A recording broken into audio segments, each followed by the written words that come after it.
प्राङ्गणमा आफ्नो कार्यकर्तामा बसिरहेको अवस्थामा 9-10 जनाको समूहका आएको मास्क लगाएका नचिनिएका व्यक्तिहरू आएर 81 आएर म बसिरहेको ठाउँमा आएर मलाई चाहिँ कालो मोसो दल्ने काम भएको हुनाले यस कुरामा हजुरहरूलाई मैले जानकारी गराउन र मेरो एक दुईवटा शब्द राखौँ भनेर आज चाहिँ हजुरहरूलाई यहाँ मैले बोलाएको हो।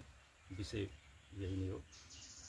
अब यस सम्बन्धमा उपरोक्त सम्बन्धमा जिल्ला नवलपरासी बर्दघाट वार्ड नम्बर 1 स्थित राष्ट्रिय आवास कम्पनी लिमिटेड योजना कार्य नवलपरासीका योजना प्रमुख श्री महेन्द्र थापा माथि भएको दुर्व्यवहारप्रति हाम्रो गम्भीर ध्यान आकर्षण भएको छ। मिति 2082 साल मङ्सिर 21 गते आइतबारका दिन 11 बजेदेखि लिएर 11:30 बजेको समयमा आफूलाई नेपाल कम्युनिस्ट पार्टी बहुमतको कार्यकर्ता भन्दै परिचय दिएका करिब 9-10 जनाको समूहका आएका व्यक्तिले योजना प्रमुख श्री महेन्द्र थापाको अनुहारमा मसी जस्तो कालो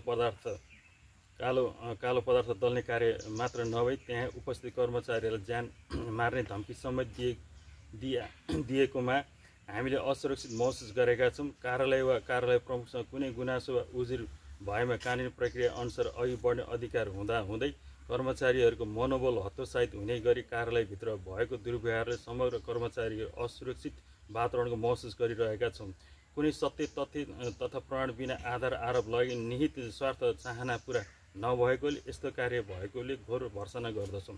शान्ति सुरक्षाको प्रत्याभूति नहुन्जेल कार्यालयको दैनिक कार्य स्थगित गरिएको बेहोरा सम्बन्धी सबै सरकारवाला जानकारी गराइन्छ। साथै घटनाको सत्य तथ्य छानबिन गरी दोषीलाई कानुनी दायरामा ल्याउन प्रशासनसँग जोडदार माग गर्दछु।